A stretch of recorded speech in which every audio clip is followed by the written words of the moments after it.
Does everyone have their warm beverages and their coats? Well, we've made it to the final panel of the proceedings, and it's a good one. We've saved a good one for the last one. We'll be having presentations from two speakers on the theme cinematic and literary horrors. So prepare yourselves for horrific bodies in transit, paranormal signs, some shattering windows, and a journey into uncanniness. Apparently the organizers want this conference to haunt you. And by now you know the routine. I'll first introduce both of the speakers, and then we'll have the talks back to back. We only have two presentations in this session, and then we'll reconvene for the questions and answers. So first we have Vajdon Sohaili. Vajdon Sohaili is an assistant professor of art history and contemporary culture at Nova Scotia College of Art and Design University in Halifax, and he will present a paper titled Glass Darkly, Equivocal Windows and the Architectural Paratext in Don't Look Now. Vajdon's research situates architecture, art, and mass media within social and political histories of global modernity. He is working in particular on the visual history of architectural destruction and reconstruction. He draws from interdisciplinary critical theory, psychoanalysis, semiotics, and coloniality, and he examines the ways that visual culture shapes and is shaped by systems of oppression and positions of resistance. Then we will have a presentation by Francesca Saggini. Francesca is a professor in English literature at the Università della Tuscia in Viterbo, Italy, and she will present a paper titled Horror at the Window. Francesca's work has probed the history of transmediation, adaptation, afterlives, and inter-art dialogues. She has a truly prolific scholarly output, but I'll take a moment here to highlight just a few titles. Those include Transmedia Creatures, Frankenstein's Afterlives from Bucknell University Press, The Gothic Novel and the Stage, Romantic Appropriations from 2015, and the entry on Gothic in 19th century Italy in the Cambridge History of Gothic, 2020. So yeah, without further ado, take it over, Vajdon.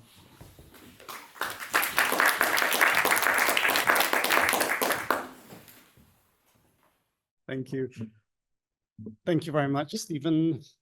Thank you, Rebecca. Thank you, Ella, Kathleen, Femi, all the terrific people here at the Paul Mellon Center, and also everybody in the room and my wonderful co-presenters. It's been just a terrific lineup.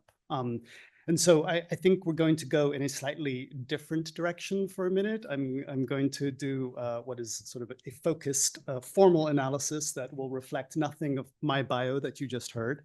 However, it is something that haunts me for a while. The paper is called Glass Darkly, Equivocal Windows and the Architectural Paratext in Don't Look Now. Spoiler alert. So if you haven't seen the film, you will know what happens by the end of this. Both architecture and film, in Walter Benjamin's well-known formulation, are received in a, quote, mode of distraction, unquote. And perhaps it is this doubly distractive quality that lends cinematic architecture its unusual and unusually elusive ability to shape the viewer's experience while doing so from the peripheries of what we refer to as the diegesis, the world of the film. Supplemental or parallel to the main text of the film, architecture in cinema can operate as a paratext. And here I'm developing a concept introduced to film by Giuliana Bruno, borrowing from the literary theorist Gérard Genette. Constituting the diegetic built environment, the architectural paratext can drive narrative, signal character and psychology, and induce atmosphere, invoking embodied, semiotic, and commonly held historical intuitions that arguably work on us, in Benjamin's term, absent-mindedly, whether or not we look or comprehend what we see. The following analysis proposes a case study in the paratextual deployment of windows in cinema, number 8 on the British Film Institute's list of the greatest British films of all time, Don't Look Now. Director Nicholas Roeg's acclaimed 1973 psychic horror adaptation of Daphne du Maurier's novella stages its eponymous economy of troubled vision within an immersive architectural paratext, off-season Venice, wintry, wet, precarious, crawling with threats and shadows. But the Venetian-built environment is more than mere production design, more than an outwardly directed aesthetic effect. Rather, architecture assumes an operative status within the mechanism of the film, not only a mode of communication between the protagonist, an architectural professional, and an unreliable paranormal presence, but also a device that shapes, through techniques of editing and montage, the very form of the film, capturing the viewer inside the protagonist's subjective vision and claustrophobically within his inevitable fate. In other words, architecture in Don't Look Now, I argue, communicates paratextually on both sides of the diegesis. I wish to suggest that the figure that mediates this double capture is the window. To be precise, window panes, 3 in particular, which shatter at uniform intervals throughout the film, inciting the narrative, falsely promising an escape, but ultimately signaling a rhythmic structure that seals in the grisly outcome. Invoking the inherently equivocal quality of the window through effects of distortion and fragmentation, the film's triptych of shattering window panes interweaves the experience of both protagonist and viewer by reconfiguring the screen, what André Bazin called a window on the world, reconfiguring it as a field of radical instability. Don't Look Now fixates on the theme of vision, while exploiting, in the words of James Palmer and Michael Riley, quote, an ineluctably visual medium to undermine confidence in what one sees, unquote. Formally, the film represents this opacity as a complex interplay of thematic motifs, sight, water, inversion, the color red, each marking the environment through an oppositional or distorted semiotics and generating a fractured, multi-sided legibility that clouds our capacity to orient ourselves in space, time, or logic. To this end, windows and split reflections proliferate, lending to the layered palimpsest-like quality of the film. Etymologically, functionally, historically, these windows and mirrors invoke vision and understanding, but their deployment in the film undermines the reliability of the screen and the images we receive. The film's story follows John Baxter, Donald Sutherland, an architectural restorer working on a crumbling Venetian church, and his wife, Laura, Julie Christie, who learned from a blind psychic that their recently drowned daughter, Christine, is trying to send a warning to John that his life is in danger while he remains in Venice. But Baxter is fiercely skeptical, and he fatally misreads the signs, including his own psychic visions. Blinded by grief and defiance, he pursues an apparition of Christine, believing it to be a helpless child, only to be slaughtered in a moldering attic by her demonic doppelganger, a serial killer terrorizing the city. Christy Wilson has linked Baxter's role as an architectural restorer to a gendered, quote, geographic and spatial politics, unquote. Armed with a, quote, colonizing scholarly expertise, he is gripped by a righteous sense about being able to know the truth about what he sees, unquote, and consequently a belief in his capacity to master his environment via forms of spatial knowledge. And here in the lower right-hand corner, we catch a fleeting glimpse of his authority, the cover of his book, Beyond the Fragile Geometry of Space. Baxter pursues this mastery in a kind of paratextual communion with built space, close reading spatial and formal features, while also unknowingly or unbiddenly receiving clairvoyant messages back. About a third of the way into the film, he and Laura get lost, stumbling on a dark landing into a canal. While Laura flees at the sight of rats, John slides the back of his hand against the wall, murmuring, "I know this place," though neither he nor the viewer understands it as the proleptic recognition of the site of his murder. In this ambivalent patriarchal position, his vision too closely trained on the details of a built environment to which he relates in a salvational mode, Baxter has been compared to John Ruskin, whose 3-volume Stones of Venice has been accused of launching the city's devastating impacts of over-tourism. As Wilson suggests, Baxter's murder can be read as Venice's violent refusal to be saved, the reaction of a, quote, landscape he has in his Ruskin-esque role been colonizing, unquote. The same distortionist logic that misconstrues psychic signs and allies Christine with the murderer also configures an imperiled architecture as the legible signal of a mortal peril. In this way, architectural space constitutes a paratext for the viewer and protagonist, a field to which we both look for potential, if not always reliable, warning and insight. In the storm of signs and motifs and the proliferation of windows and reflections, the 3 shattering window panes in Don't Look Now have attracted little critical attention. And yet their uniform distribution in the narrative, their association with 3 decisive phases in Baxter's fate, and their functional and formal implications suggest that they account for more than simply another thematic or sensorial device. As paratext, they convey instead a structural significance with respect to the film's regulation and distortion of vision and perception. In the opening minutes of the film, the Baxter's son rides his bicycle over a discarded sheet of glass, which activates Baxter's psychic intuition, but also initiates an inexorably linked sequence of intercutting events that end in Christine's tragic drowning before Baxter can reach her. In the virtual middle of the film, a ceiling beam dislodges and shatters a makeshift transparency window over Baxter's head while he works suspended from a church vault, leaving him hanging perilously from a rope for a tense 3-minute sequence in which workers frantically attempt to save him. Narrowly escaping with his life, Baxter assumes this event to be the danger foretold, the paranormal echo of the first shattering and an assurance that he can remain in Venice. In other words, he reads the message of the shattering window as a paratext that partakes of both the architectural and the psychic, but fails to understand, or is perhaps deceived by, its tripartite structure. 4. In the final minutes of the film, a 3rd window shatters. While convulsively bleeding to death in a rundown Baroque attic, Baxter kicks out a narrow transom window, provoking a flashback cut to the first shattering and the completion of a structure that we only now perceive was initiated at the start of the film.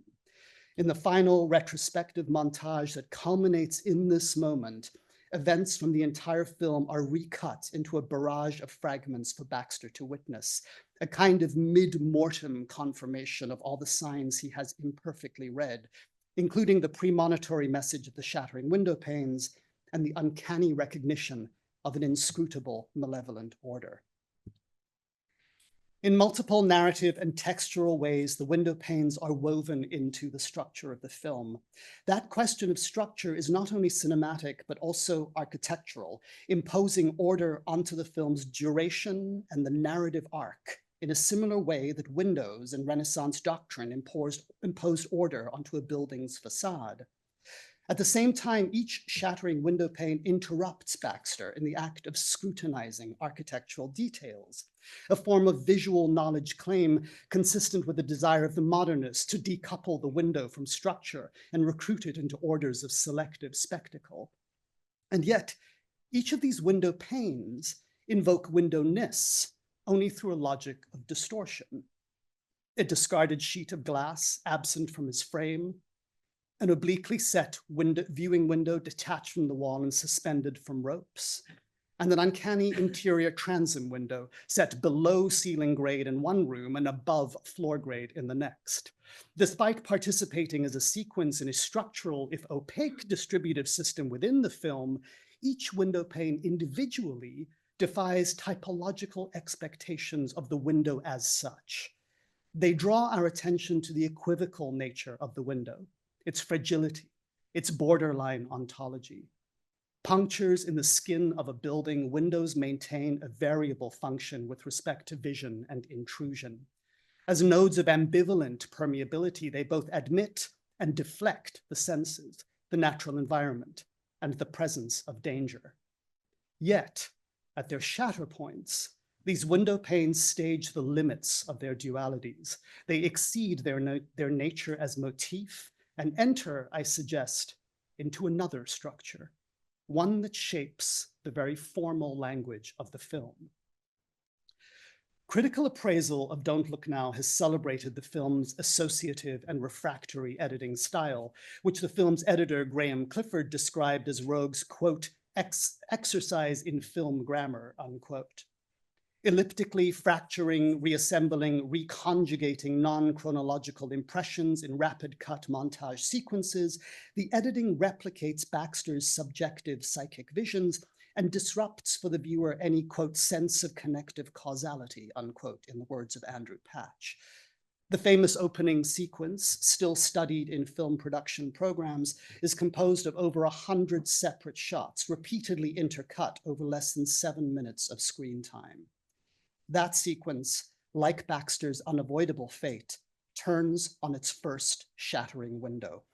It delivers, in the words of Mark Sanderson, quote, a textbook example of compression and encapsulation, unquote, that will be revisited and resampled throughout the film, particularly at each of the subsequent shatterings. But this high content editing style ends with the final shattering window and Baxter's death. The last 4 minutes of the film, Baxter's funeral, are comprised of only 4 shots. Windows both induce and conclude the film's idiosyncratic montage, which is to say, if Don't Look Now is an exercise in film grammar, then the shattering window provides its syntax.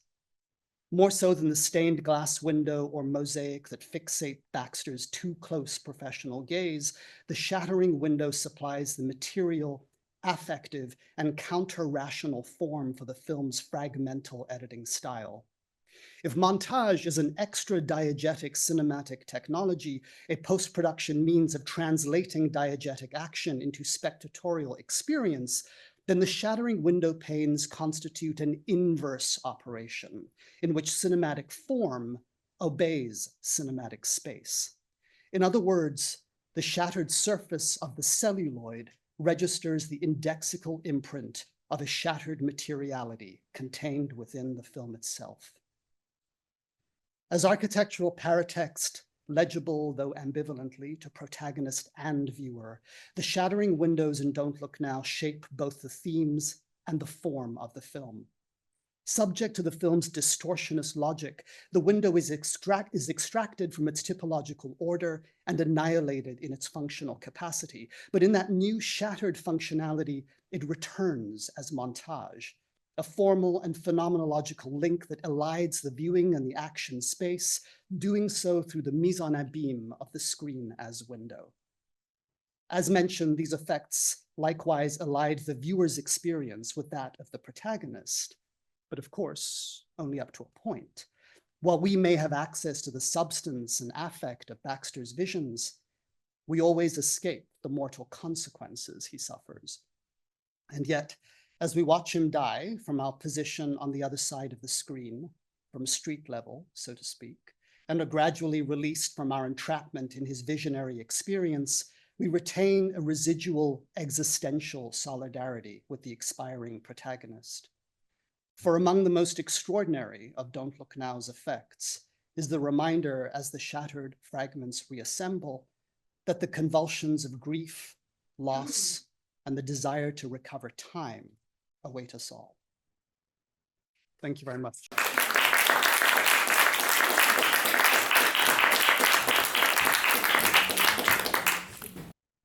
Thank you very much for that beautiful symposium. Thank you very much for having me here. Thank you very much for braving the cold inside rather than outside. And indeed, it is time to let some horror on the loose. Right, so Judas windows, sash windows, bow windows, windows that are boarded shut, bolted up, unlatched, thrown open. The creature continued to scratch upon the window. As fear paralyzed her, she became aware that it was unpicking the lead. Today, I would like to focus on the domestic windows represented in the written and cinematic texts of the horror genre, broadly understood, that appeared in the 100 or so years between Robert Louis Stevenson's The Strange Case of Dr. Jekyll and Mr. Hyde and Stanley Kubrick's The Shining. My small corpus of analysis, which is meant to be suggestive rather than exhaustive, confirms the importance of the window in texts of all times, genres, media. A breath echoed in the title of the conference, which is inspired by Act 2, Scene 2 of Romeo and Juliet. Indeed, if we only remain within the English 19th century, the significance, both symbolic and metonymic, of novelistic windows seems striking. First, shout out to Jeremy. First, there are the elegant French windows of Jane Austen's Pemberley, which open onto the existential perspectives that materialize in Elizabeth Bennet's sight as she gazes out at the beautiful view and realizes that to be mistress of Pemberley might be something. Similarly, there is the window seat of proleptic value on which Jane Eyre finds sanctuary, fleeing the abuse of her cousin's Reed. I mounted into the window seat. Gathering my feet up, I sat cross-legged like a Turk. Not forgetting the seductive picture window of the Lintons' drawing room in Emily Bronte's Wuthering Heights, which, with its charm and splendor, is able to seduce Catherine into creating a fatal rift between her and Heathcliff. Although, and I refer you to the slide, although few such examples of famous fictional windows confirm the semiotic potential of this architectural element, taken together rather than as individual examples, these three windows seems to echo the comforting phenomenological reading of domestic space envisaged by Gaston Bachelard in his seminal The Poetics of Space in the 1950s. In particular, I'm thinking of two of Bachelard's most famous statements. Our home is our corner of the world, and the house allows one to dream in peace. According to this reading, the Bachelardian house, with its walls and other structural elements, is configured as the felicitous, and I'm quoting from Bachelard, the felicitous space of intimacy, a kind of brick and mortar armor placed to defend its inhabitants, standing between us and the world outside. I will therefore call it a limes. If the house is a private domain of comfort to Bachelard, however, it is also a place of order and control to me. In the next steps of my talk, I will interrogate the concepts of domestic containment and leakage in their interplay with horror. The first what if, with which I would like to complicate Bachelard's reassuringly harmonious vision, or in his terminology, the felicitous relationship between dweller and dwelling, is the following. What if we were to imagine a habitation housing nightmares, not peaceful dreams? What if the positioning of this nightmare were at the window, in the phenomenological dialogue between inside and outside?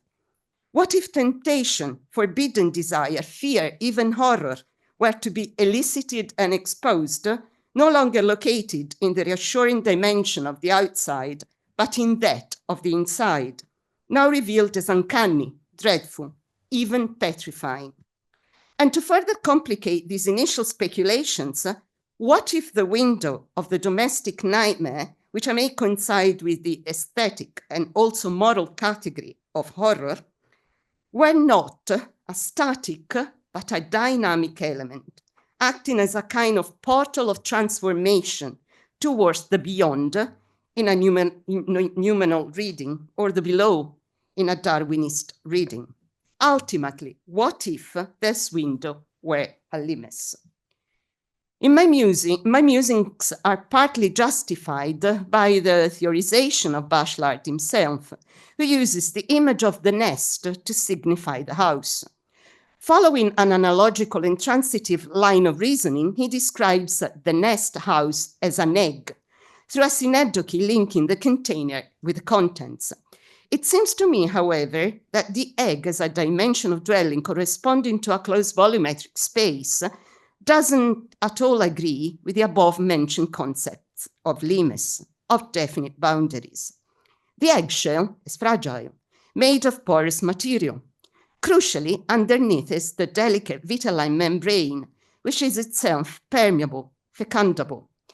Thus, multisystemic characteristics of the egg house volumetry suggest the idea of a limen, a milieu of flow, a threshold.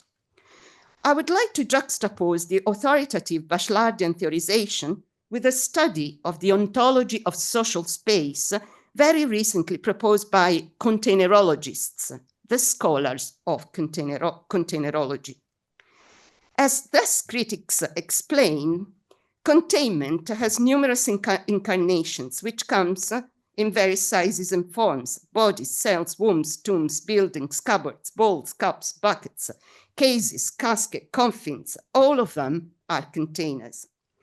According to containerology, the disciplinary effort of containment is constantly challenged by leakage, the antithetical driving force inherent in containment that unsettles the rigid oppositions between the container, the contained, and the uncontained, uncontainable.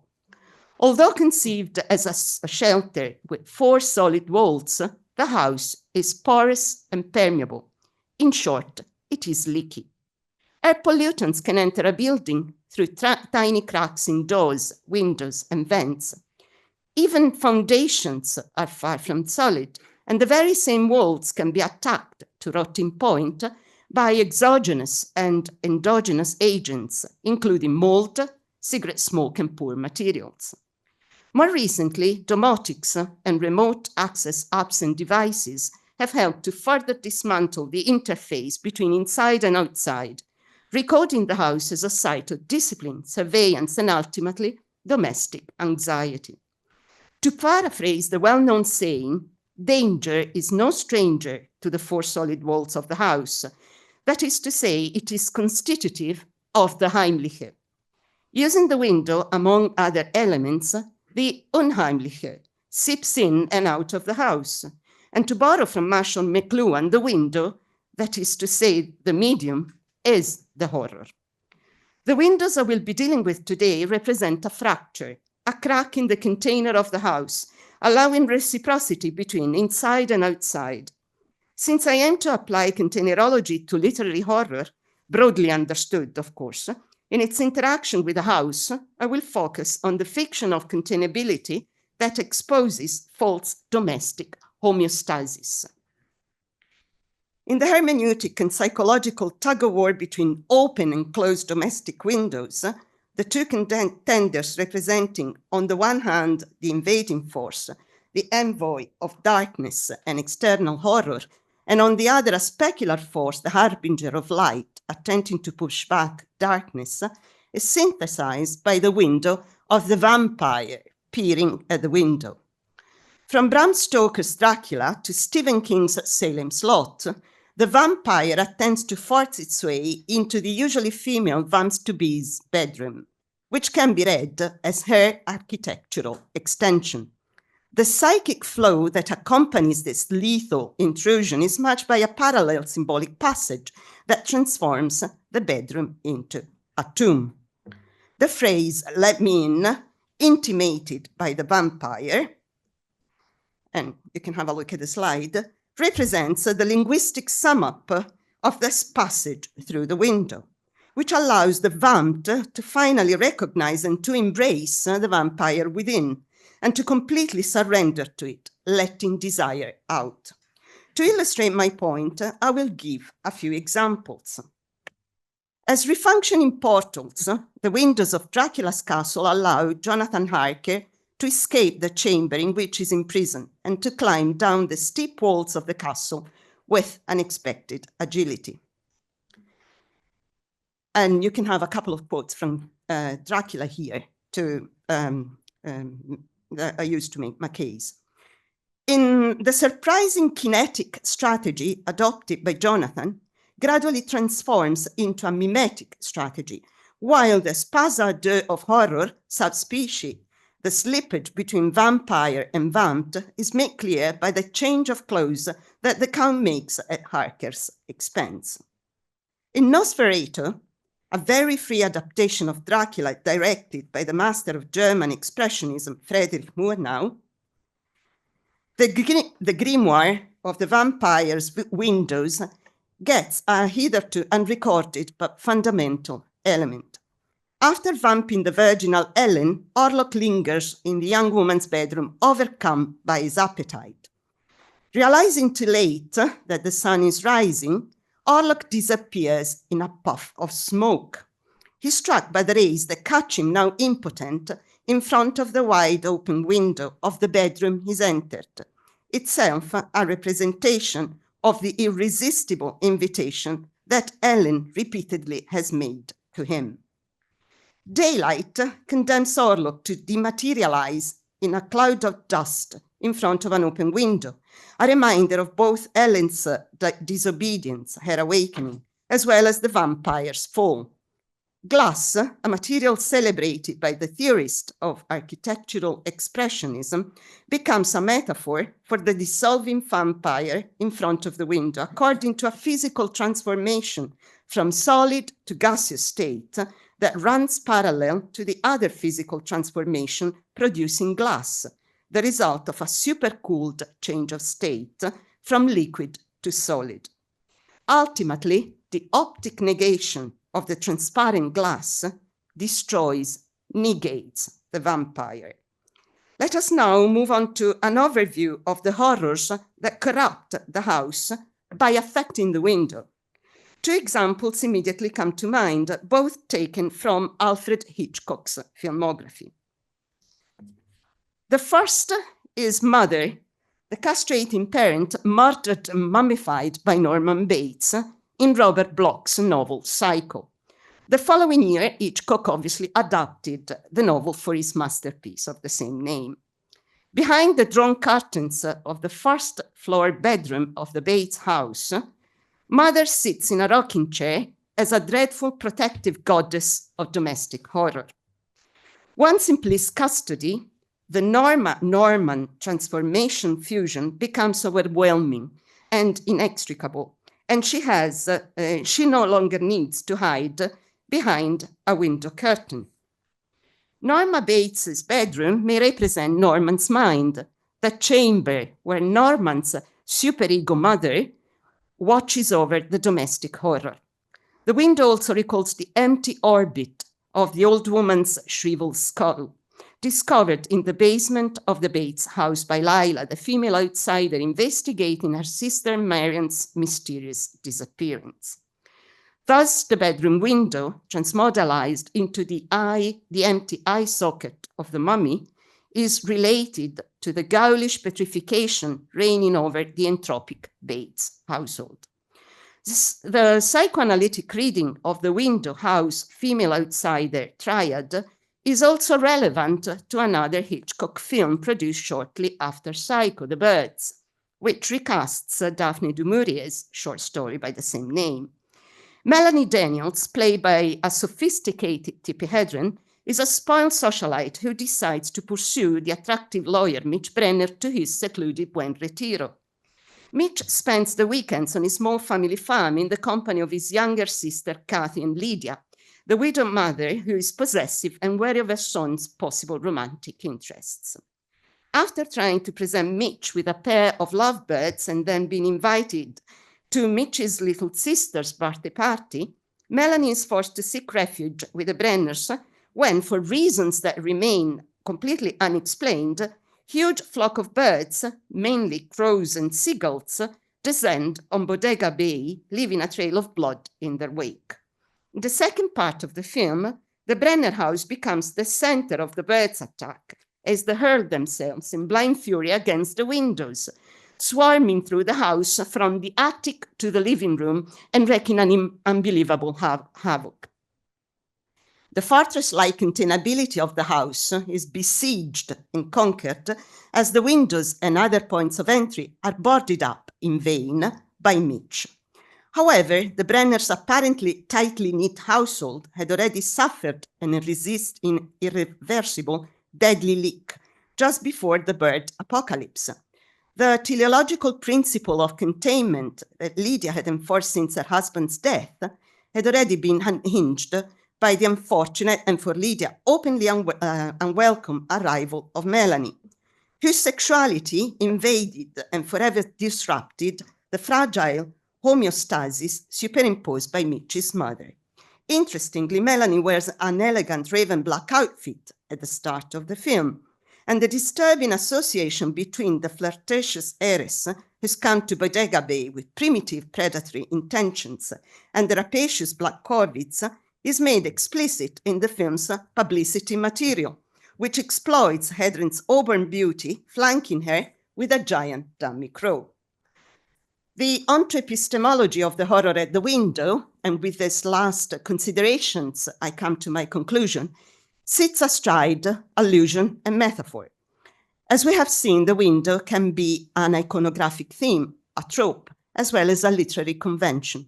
The window stands the horrific, long buried inside the house and not allowed to break out. It's the enemy of secrets, and the pains are transparent as far as they provoke the subject's secret self to surface. Consequently, the horror at the window iconically represents a friction that is also a fiction, both the narrative and the deception of truth and transparency suggested by the window's glass. And this is my final quote. My meditations began a few years ago while I was translating into Italian the novel of the white powder, a section of Arthur Machen's The Three Impostors. Here, the apparently quiet life of an upper-class London couple of orphans is shattered by the mysterious illness of the brother, who's prescribed a curative tonic. As the treatment progresses, the young man's behavior becomes eccentric, even erratic, as his Victorian self-containment slowly gives way to rowdy bodiness, late hours, seedy revelry, and finally, self-imposed confinement in his apartment. The sister tries to stave off her premonitions and growing anxiety by taking a few rare walks. Machen's London topographical features are still recognizable, but they have been transformed into sinister, otherworldly urban weirdness. Now the metropolitan outside is being presented as a source of anxiety in line with the aesthetics of decadence. In my final quotation, however, the horror has seeped into the house to haunt and corrupt it forever. Evolutionary degeneration is echoed by the degeneration of the house and within the house, staged in front of an aptly curtained window. During one of her walks, the girl happened to look up at the windows, and I was amazed with a dread and terror without form or shape. The blind was drawn aside, and something that had life stared out into the world. I had an instant's glance of the thing that was moving the blind. It was not a hand. There were no fingers that held the blind, but a black stump pushed it aside. Townhouses, a putrid stump, eldritch corruption, a shapeless thing of darkness lurking behind the blinds. Surely nothing better than Machen's bone-chilling imagery could enclose and disclose the horror at the window. Thank you.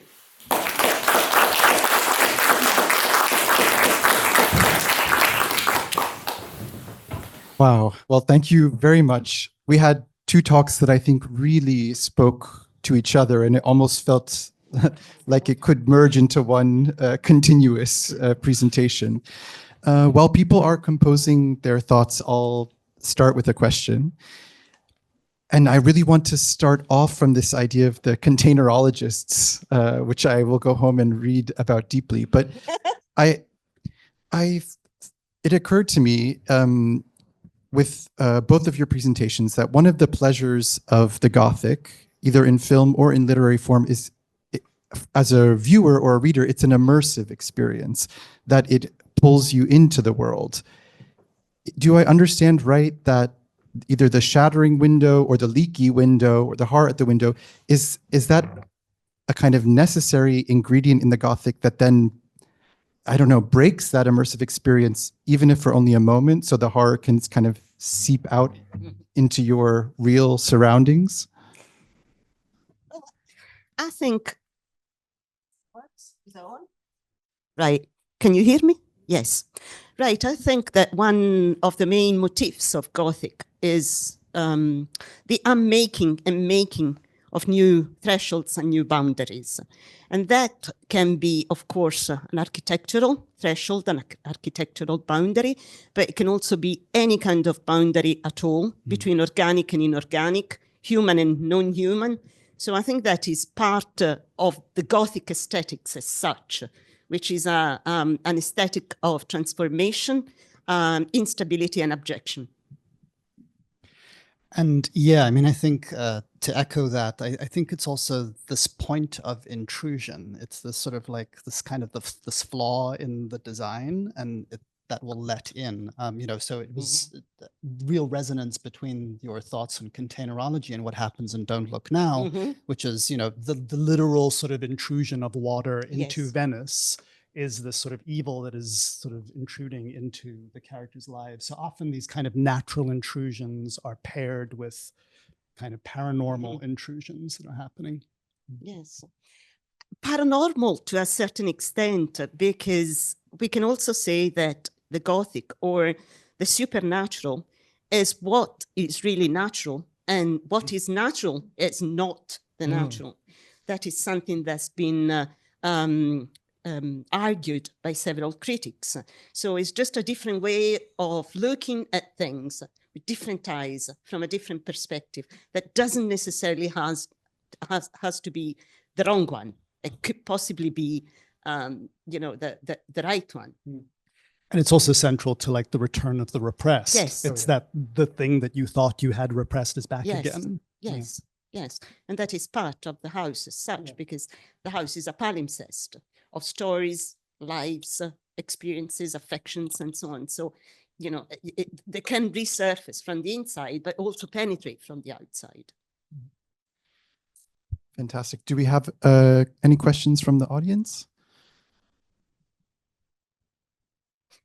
I do have one. Oh yes, yes. We'll give you.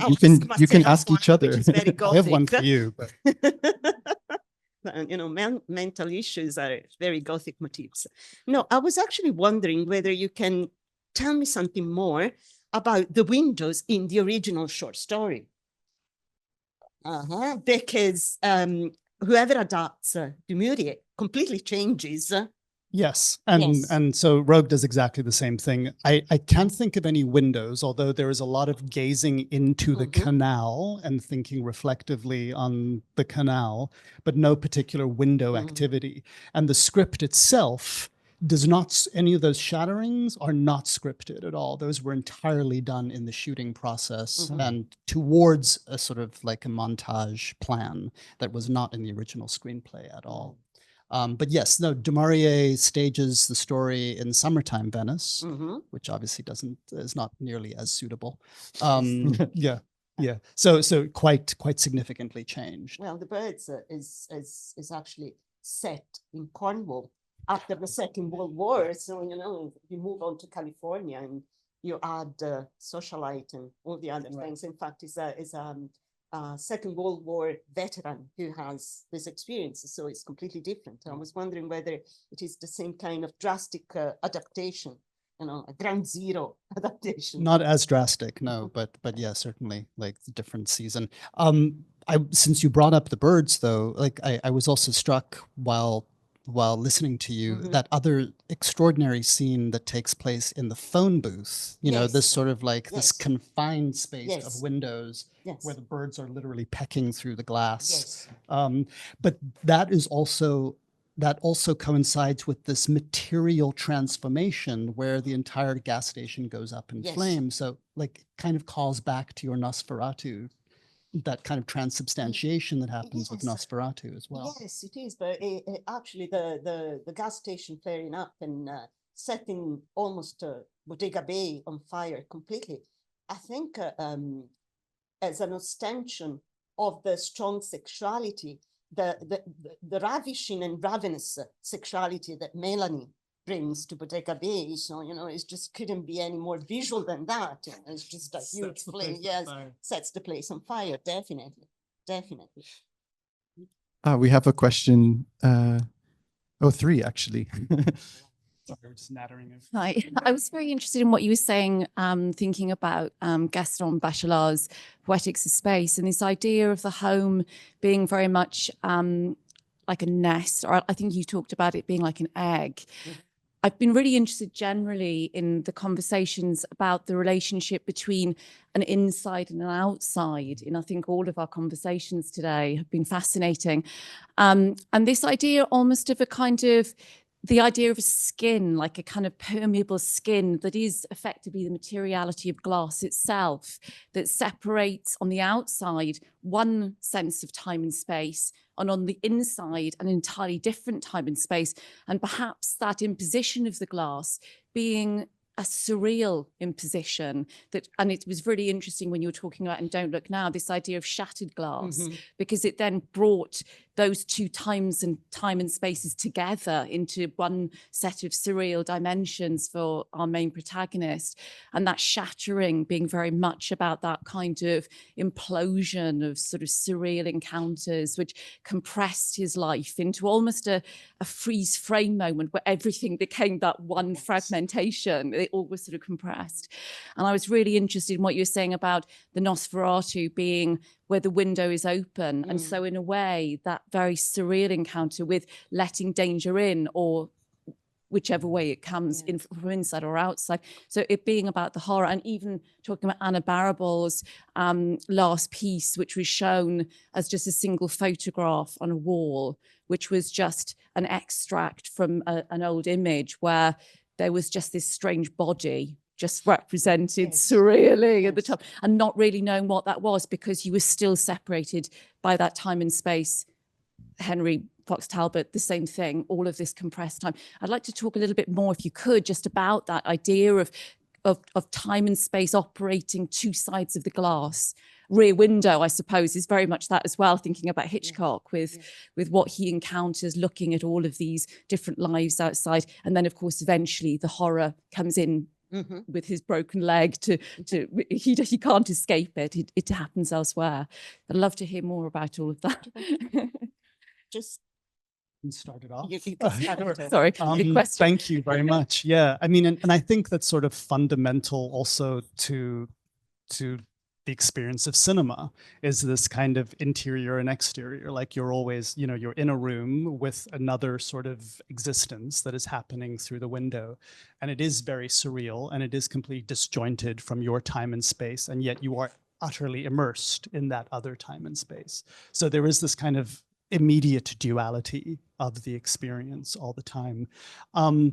Yeah, certainly these the window is kind of this extraordinary object for mediating. I think we take it to be this object of access, and yet it seems repeatedly to be an object of sort of distortion or obstruction, or there's some sort of refractive. You know, it's interesting. We were talking with Jasmine yesterday about the, you know, how do we describe how light moves through a stained glass window? And we decided it's refraction because something changes in the passage. But I think you can apply that more broadly, like experience changes in the passage between inside and outside if it goes through a window. Right. I could actually add something about Nosferatu, where the window is so important. Obviously, I had to make a selection. There are plenty more interesting examples of windows. And for instance, nobody has come up with a discussion of fake windows, which are, for instance, an important part of The Shining, both the novel and the film. In the film, you can actually see that there are some windows that look real, but they're not. They open onto other rooms. And so they are false. So it's just an idea of questioning the transparency and the idea of, as you said, diegesis, you know, narrative consistency. So we could that to the number. We could also make a little reflection on other sides of flow and transits. For instance, I was wondering what is the difference between windows, doors, and gates. And I think the main difference is glass, because you think that glass is transparent, whereas glass is not transparent at all. Actually, it's transparent only at night, when you can actually see exactly through in the dark. And I was thinking, again, your quote, I don't know if you used it as the biblical quote, a glass darkly. It comes from the Bible. Yes. And it says that basically only when the mirror is broken, you can actually see correctly. So I think that could be also added to the discussion. Mm-hmm. Do we have time for one more quick question or two? We will squeeze two in. Yeah. Thank you. Both fascinating papers, but I did have a quick question about Don't Look Now, and actually your last comment segues quite nicely. I was thinking about the importance of blindness in Don't Look Now, and is there a sense in which you have to break vision in order to see more clearly? Absolutely. I mean, the proposition is that the person who is blind sees the clearest. Mm-hmm. And yet, at the end, there is that, well, throughout the film, you are left to doubt whether that's a true proposition or not. But you're right, there is the sort of the shattering of the window as a kind of enactment of blindness or an obstruction of the seeing through that happens. Certainly that is the case. But, that's where also the city as paratext operates so wonderfully, because you have the sort of spatial blindness that is produced at every turn and every view obscures. And so the entire film works like it's palimpsestic in that way, like thematically everything is like repeating itself on multiple levels. Just to get in a last quick question or comment, thinking about Wuthering Heights, you caught that beautiful quotation of the children looking into the glorious space within.